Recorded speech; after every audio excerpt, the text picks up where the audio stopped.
정관용의 지금 이 사람.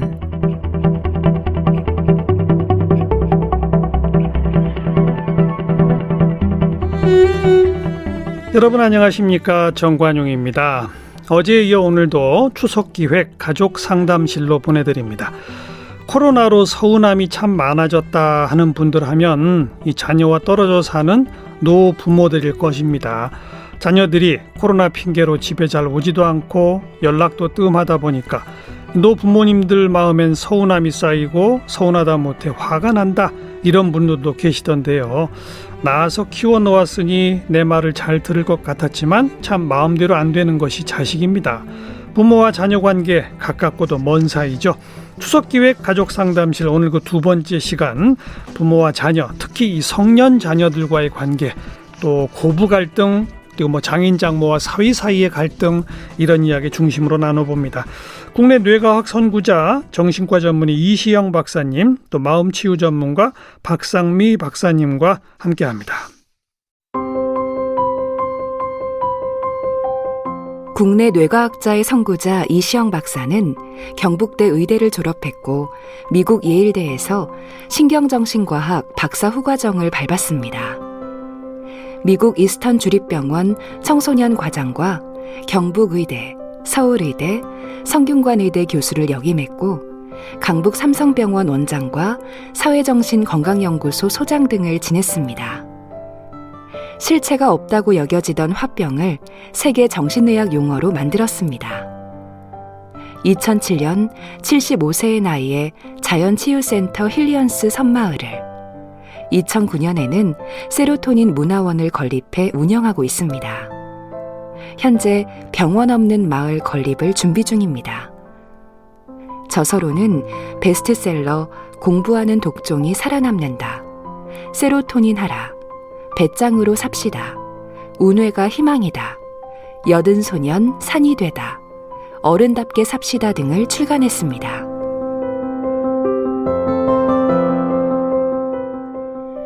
마음치유 전문가 박상미 박사는 문학비평으로 석사학위를 받은 뒤 문학치유의 뜻을 품고 심리학 공부를 시작했습니다. 심리상담 석사 후 박사과정 때 독일 학술교류처 장학생으로 선발되어 한국과 독일에서 공부했으며 문화심리학을 토대로 스토리텔링을 연구하고 한양대학교에서 박사학위를 받았습니다. 교도소 재소자들을 대상으로 마음치유 교육을 진행했으며 소년원, 소외계층을 대상으로 마음치유 학교를 열었습니다. 일반인들을 대상으로 심리상담과 관계회복 교육을 진행 중이며 상처치유, 관계회복, 공감, 소통을 주제로 강의하고 글을 쓰고 다큐 영화를 찍는 감독이기도 합니다.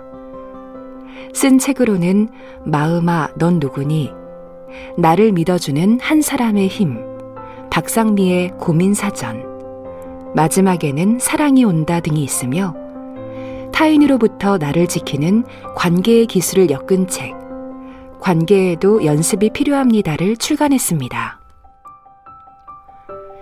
다큐 영화 미혼모와 입양인들의 이야기 마더 마이 마더, 베이비박스의 문이 열리면, 낙태 등을 제작했고 폐광촌 할머니들과 함께 책쓰기 프로젝트 내 인생 책 한 권을 낳은 내를 이끌었습니다.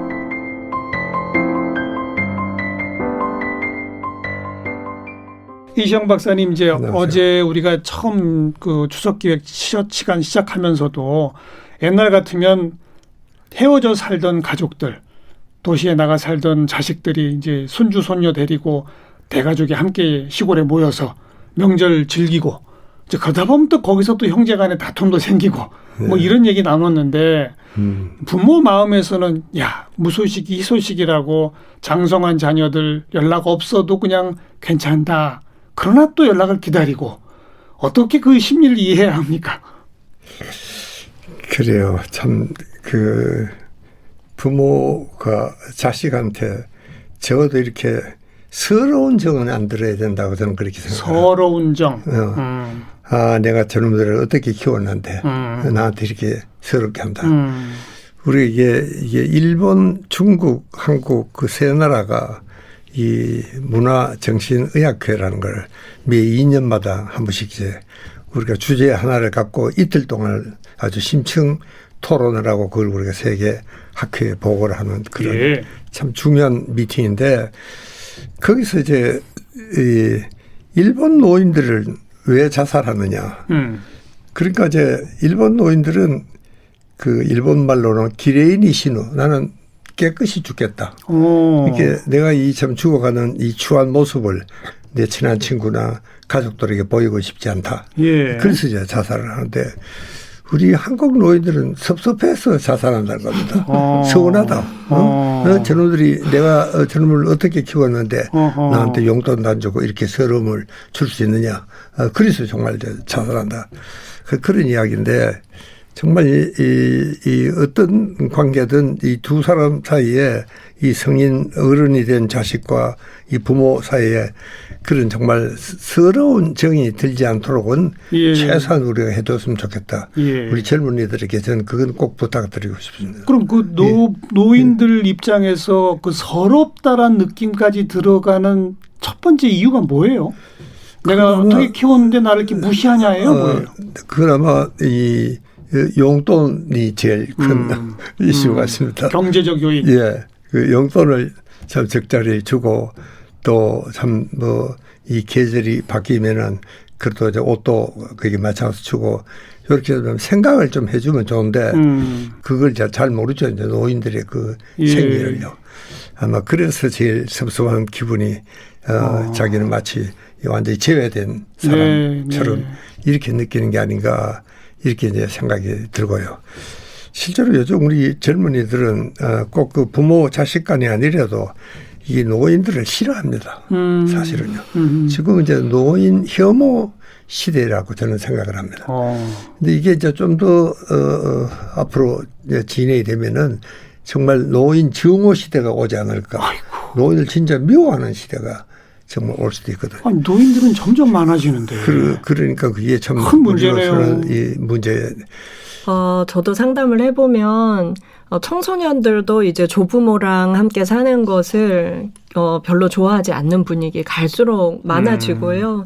이제는 예전에는 이제 며느리들은 시부모님은 싫어도 친정부모님은 좋아요. 이런 경향이 많았다면 이제는 친정부모님도 모시기 싫다라고 말하는 딸들이 대부분입니다. 그래서 사실 노인은 나의 미래의 모습인데 우리가 너무 분리해서 나랑은 전혀 다른 세계에 사는 사람들로 잘못 인식하고 있는 경향이 많은 것 같습니다. 그렇습니다. 그 지금 60대, 70대 되시는 분들은 사실 그냥 어려서부터는 당연히 부모님들을 봉양하고 공경해야 하는 걸로 배운 세대 아닙니까?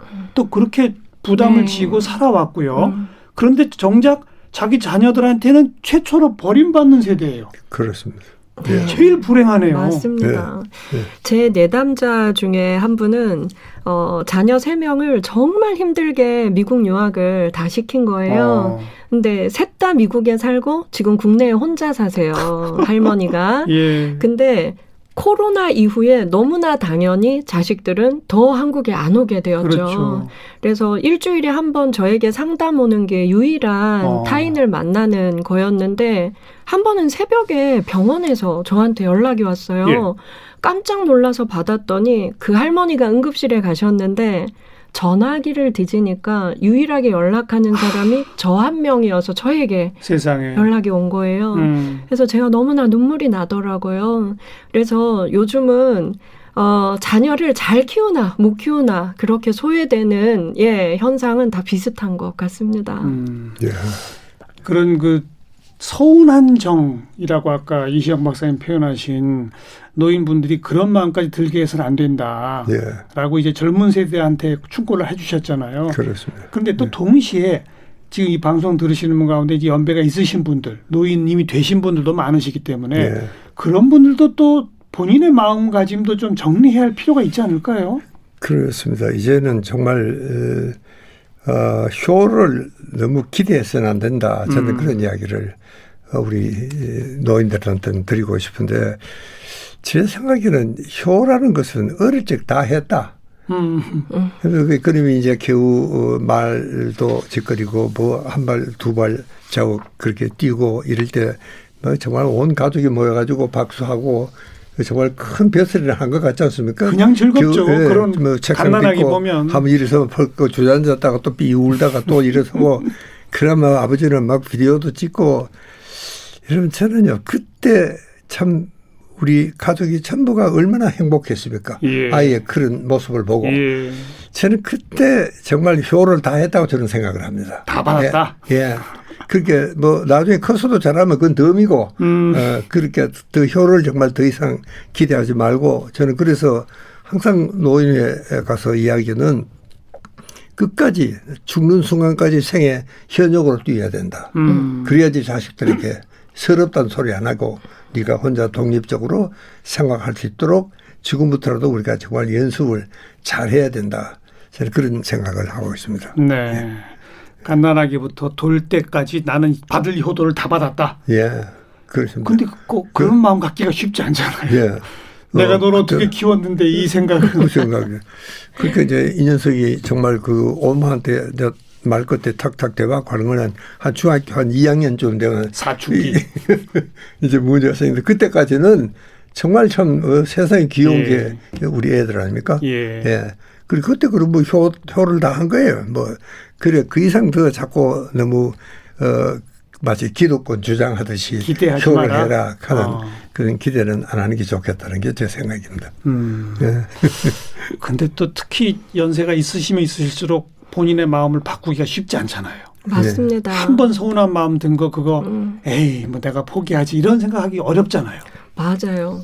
그래서 상담을 해보면 어르신들은 모두 100% 자식에게 섭섭하다, 억울하다라고 그렇죠. 말씀을 하시고 또 자녀들은요. 뭐 그렇게 해준 게 있다고 이 얘기를 또 똑같이 합니다. 재산을 많이 받았건 받은 게 없건 다 똑같더라고요.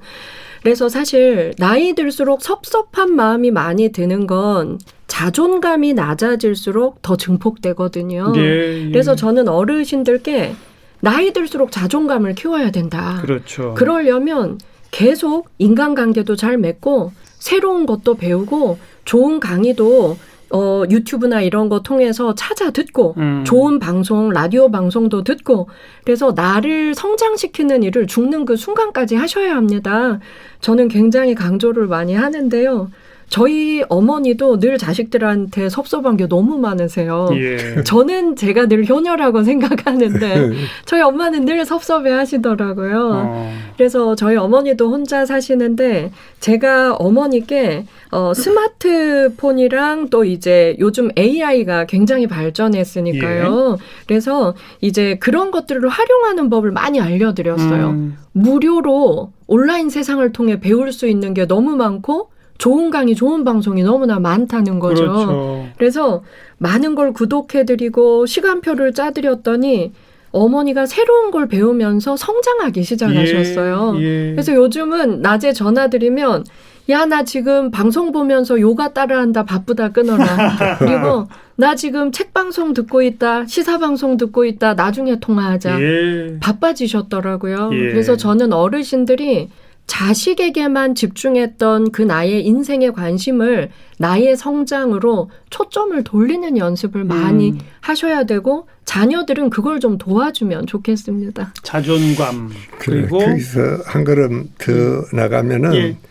이제 정말 노인이 될수록 정말 그 내가 이 인류 사회를 위해서 무슨 일을 할 수 있을 것인가 이런 생각을 할 수 있어야 된다는 생각을 합니다. 제가 이제 한번 그 사석인데요. 이 서울대학 그 오정남 교수가 저보고 이 박사 공자는 70까지 살아서 그래서 인생 70분까지는 있다. 인생 70이 예. 공자가 종심이라 마음대로 해라. 예.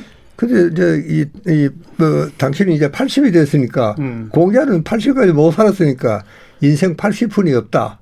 당신이 하나 만드시오. 예, 예. 근데 그때 저는요. 마치 오래 생각하고 있었던 것처럼 사은이라고 이야기를 했습니다. 사은. 은? 예. 사은. 그러니까 이 은혜에 감사해라. 그런 마음을 갖고 있어야 된다. 저는 항상 그런 생각으로 정말 나는 이 사회에 큰 빚을 지고 샀다. 내가 지금까지 살아온 게 아니고 정말 살려지고 있다. 예. 이게 많은 사람들의 이 정성과 도움으로 우리 아이들도 물론이고 우리 이웃과 사회가 나를 이렇게 키워주고 했으니까 이젠 정말 내가 이 사람들에게 뭘 갚아야 된다. 하는 그런 생각을 하고 있으면 아까 우리 박 교수가 자존감하고 참 관계가 있다 그렇죠. 그러는데 예. 그런 생각을 갖고 있으면은 서럽다는 생각이 들 수가 없는 것이죠. 예.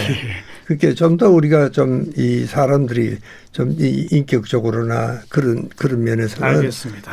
그런 교양이 정말 쌓여야 되지 않을까 저는 그런 생각을 합니다. 먼저 이 젊은 세대들은 부모님 세대들이 갖고 있을지도 모를 또 대부분 갖고 계신 그 섭섭한 마음, 서운한 마음 그걸 꼭 좀 깨닫고 헤아려라. 이걸 젊은 세대한테 먼저 이야기를 하고요. 근데 이제 어르신 세대분들은 자기의 자존감이 줄어들수록 기대가 커지고 자녀에 대한 그러다 보면 섭섭함이 커지고 그럼 피해보는 건 어르신들 당신들이다.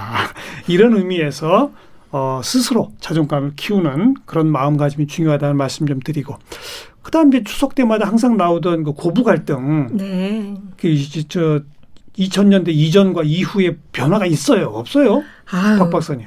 많습니다. 우리가 가족 갈등 하면 1순위가 고부 갈등이었어요. 옛날에 그랬어. 며느리와 시부모 갈등. 근데요. 요즘은? 달라요. 어떻게 해요? 오히려 시부모님들은 며느리한테 얼마나 잘하나 몰라요. 눈치 보고 조심하고 또 언론 통해서 많이 교육이 돼서 며느리한테 조심해야 된다. 참 잘 지키세요. 그런데 요즘 정말 많아진 갈등은 사위와 처가의 갈등입니다. 그래요? 특히 장모님과 사위 갈등. 왜냐하면 육아를 보통 시부모님께 안 맡겨요. 며느리들이. 주로 처가에서. 네. 예. 친정 부모님께 육아를 맡기다 보니까 그 장모님의 목소리가 가장 커져요. 집에서. 사위는 장모님이 아이들을 케어해 준다는 이유로 늘 좀 조용히 해야 되고 잘해야 되고 그리고 장모님들이 너무 편하게 사위들을 야단치는 집도 많아요. 그래서 요즘 이혼 사유로 장모님과의 갈등이 아주 많이 등장하고 있습니다. 그래요? 제가 최근에 대기업 강의 가서 가족 갈등을 주제로 하면서 가족 내에서 누가 제일 힘든가 설문을 했더니 30대 남성에서 2위로 나온 게 장모님이었어요. 나를 제일 힘들게 하는 가족 2위 장모님. 1위는 누구였어요? 1위는요 모두 배우자를 되겠습니다. 부부가 제일 우선 갈등. 맞습니다. 그런데 이 장모님들의 목소리가 커지는 것 중에 이유 하나도 자식을 여전히 내 소유로 보니까 내 딸이 나라고 생각하니까 사위랑 딸이 조금만 갈등 있는 게 눈에 보여도 내가 무시당한 느낌으로 사위를 야단치는 거지요. 그래서 저는 장모님들 상담할 때도 자식은 남이다. 그리고 사위는 더더욱 남이고 손님이다. 존중하고 더 예의를 갖추셔야 된다. 장모님들 교육을 하는 신풍경이 요즘은 많이 벌어지고 있습니다. 옛날 같으면 상상 못할 일이에요. 그 모녀 관계는 이 부자 관계보다도 더 깊은 것 같습니다. 그렇죠. 그러니까 아이들도 이 외가에 가서 더 많이 자라더라고요. 외가 쪽으로. 그게 정말 이 장모의 파워가 더 셀 수밖에 없는 것이죠. 그러니까 정말 이제는 우리가 이 장모하고의 그 갈등이 클 수밖에 없겠다는 생각을 합니다.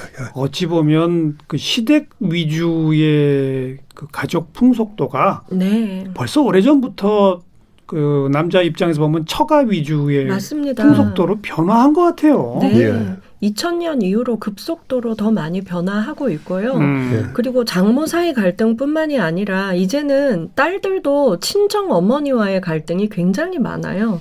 그래서 모두의 소망은 들어보면 이래요. 부모님들은 여전히 자식과 내가 한 몸처럼 하나가 되길 원하고 자식들은 친정 시댁 할 것 없이 독립적으로 부모 자식 거리를 두고 살고 싶어 하는 경향이 많아져서 오히려 친정 부모님들은 내가 정말 희생해서 이제 외손주들도 내 자식처럼 키워줬는데 아이들이 중학교 가고 나니까 딸도 나를 외면하더라. 섭섭해서 오시는 분들도 많습니다. 네. 참, 아니, 결혼시켜서 결혼해서 이미 애엄마가 됐는데도 소유로 생각한다? 네.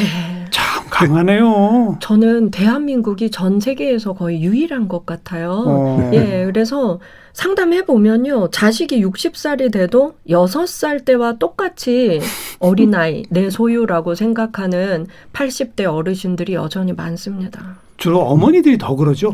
굉장히 심하죠. 아버지보다. 맞습니다. 네. 그래서 저는 젊은 분들 상담하고 교육할 때 이 말을 많이 해요. 그것 때문에 화를 내지 말고 어르신들이 듣고 싶어 하는 것은 딱 한마디의 말이에요. 뭐예요? 예. 덕분입니다. 덕분입니다. 덕분입니다. 엄마 고생하셨어요. 어머니의 헌신 덕분에 우리가 잘 자랐어요. 이 말 한마디지 어마어마하게 큰 게 절대 아니더라고요. 예. 그래서 우리 젊은 세대들이 사실 그 인사 한마디에 너무 인색해요. 그래서 저부터 반성하고 이 방송 들으시는 젊은 분들도 전화 한 통 하시면 어머니 덕분이에요. 엄마 예, 덕분이에요. 예. 이런 말 좀 많이 나눌 수 있으면 좋겠습니다. 아이고. 박 교수 그 말하니 내가 가슴이 뜨끔한데 제가 이제 어머님이 돌아가시고 이제 참 이 화장할 준비를 이제 하는데 보니까 엄마의 그 젖가슴이 축 늘어서 빈 쭉대기밖에 안 남아 있더라고요. 그게 우리 7남매, 우리 사촌 동생 둘, 시지왕한 고모 거의 한 10남매가 이 엄마 저들 그때 그 참 엄마들 보고 이렇게 자시지도 못했는데 그게 이게 빈 껍데기밖에 안 남아 있는 것 같은. 그래서 내가 그때 엄마가 돌아가시고 제일 많이 한 이야기가 엄마 미안해. 그 이야기가 제일 많이 나오더라고요. 아, 그런 엄마를 내가 미국에서 인턴을 하면서 미국 사람들 고기를 많이 먹으니까 맨날 고기를 줘서 막 비린내가 막 날 정도. 그런데 그런 날은 그때 문득 그 엄마 생각이 정말 나더라고요. 네. 그때 우리는 정말 참 가난하던 뭐 다 우리 다 가난했지만 그제 그날도 뭐 참 저녁이라고 뭐 이렇게 한술 끓여가 돌았는데 엄마는 안 자셔. 엄마 왜 지나가 먹어? 하길래 난 뭐 다 먹었다 해요. 근데 지금 난 그땐 진짜 우리 엄마가 다 자신 줄 알았어. 예? 그러나 그때 애들 자식한테도 다 먹일 게 없는데 엄마가 부엌에서 자실 리가 없잖아요. 예. 그 생각을 한 게 제법 제가 30도 넘어서 40에 가까워서 그 생각을 하게 되더라고요. 나는 그런 생각, 저런 생각 때문에 이 엄마가 돌아가셨을 때 엄마한테 제일 했던 말이 예. 엄마 미안해. 예. 그래서 저는 정말 우리 젊은이에게 제발 엄마 미안해 소리가 안 나오도록 좀 잘해드리라. 네. 그 이야기를 하고 싶은 겁니다. 덕분입니다. 예, 덕분입니다. 미안해하는 감정 갖기 전에 그런 얘기를 자주 해라. 그렇습니다. 이제 어르신들이 제일 섭섭해하고 제일 많이 눈물을 흘리시는 부분이 키워줘서 고마워요라는 말은 바라지도 않는다. 예. 그러니까 뭐든지 잘못 키웠고 엄마 때문에 아이가 이렇게 집중력이 없고 엄마 때문에 우리 아이가 다쳤고 그래서 너무나 하루 24시간이 긴장된다. 그래서 손주 양육하시는 어르신들의 스트레스가 아주 높습니다. 그러니까요. 네, 그래서 며느리 눈치뿐만이 아니라 딸 사위 눈치 보는 분들도 많으세요. 예, 그래서 우리가 만약에 양육을 맡기더라도 철저히 시간을 정하고 예. 그리고 저는 대가를 지불해야 한다고 강조합니다. 그렇죠. 네, 그리고 주말에는 철저히 분리되어서 어르신들도 자기만의 시간을 가지시고 예. 네, 그렇게 해야만 아이들도 어른을 존중하는 걸 배울 수가 있고 그리고 내가 우리 부모님을 대하는 태도를 아이들은 정말 보고 그대로 배워서 맞아요. 나에게 돌려줄 텐데 젊은 세대들이 그 생각을 못하는 게 맞아요. 참 안타깝습니다. 최악의 경우가 바로 그거죠. 자기 자식 키워달라고 친정엄마 아빠한테 맡겨놓고 마치 하인 부리듯이 지시하고 명령하고 화내고 맞습니다. 그러면 그 틈에서 자란 아이는 자녀는 조금 나이 들면 그 부모한테 어떻게 하겠어요. 맞습니다. 그걸 모르는 거죠 사람이. 예. 예. 우리가 나도 늙는다 하는 사실을 그렇죠. 그걸 알아야 되거든. 나도 늙는다. 제가 얼마 전에 상담한 가족은 초등학교 5학년 아이가 엄마를 때렸어요. 아이고. 그래서 그 젊은 부부가 세상에 어떻게 이런 일이 일어날 수 있냐 아이를 끌고 왔어요. 이 아이를 약 먹여야 하느냐 분노 조절 장애냐 끌고 왔는데 이 아이를 상담해 보니까 이 아이가 실실 웃으면서 이랬어요. 아니 우리 엄마 아빠는 할머니 할아버지한테 더 막말하고 더 함부로 하는데 나는 엄마한테 때린 게 뭐가 잘못했어요? 아이가 너무 당당한 거예요. 아이들은 100% 보고 배우는데 우린 그걸 모르고 또 노인들이 우리의 미래라는 것도 우린 자꾸 잊고 있는 것 같아요. 네. 오늘 처음에 우리 이시영 박사님이 이 사회가 자꾸만 이 노인 혐오 시대로 가는 거 아니냐. 특히 청소년 젊은 층일수록 그런 게 뚜렷이 드러나는데 그렇습니다. 오늘 이 얘기 나누다 보니까 그 이유가 밝혀졌어요. 그 청소년들의 부모 세대가 자기 부모들한테 하는 행동을 그렇습니다. 잘못했기 때문에 청소년들이 뭘 보고 배웠겠습니까? 그게 이제 증폭돼서 노인 혐오까지도 표출되는 거 아닐까 싶어요. 그렇습니다. 오늘 가족상담실 두 번째 시간 이 부모와 성년 자녀들 간의 관계 이 부분에서 어르신들은 자존감 정말 잊으면 안 될 것 같고요. 그리고 이 성년 자녀들은 나도 곧 늙는다. 그리고 내가 결국 부모님 덕분에 이렇게 컸다. 이런 마음 꼭 가져야 할 것 같습니다. 자, 이시영 박사님 그리고 박상미 박사님과 만나고 있습니다.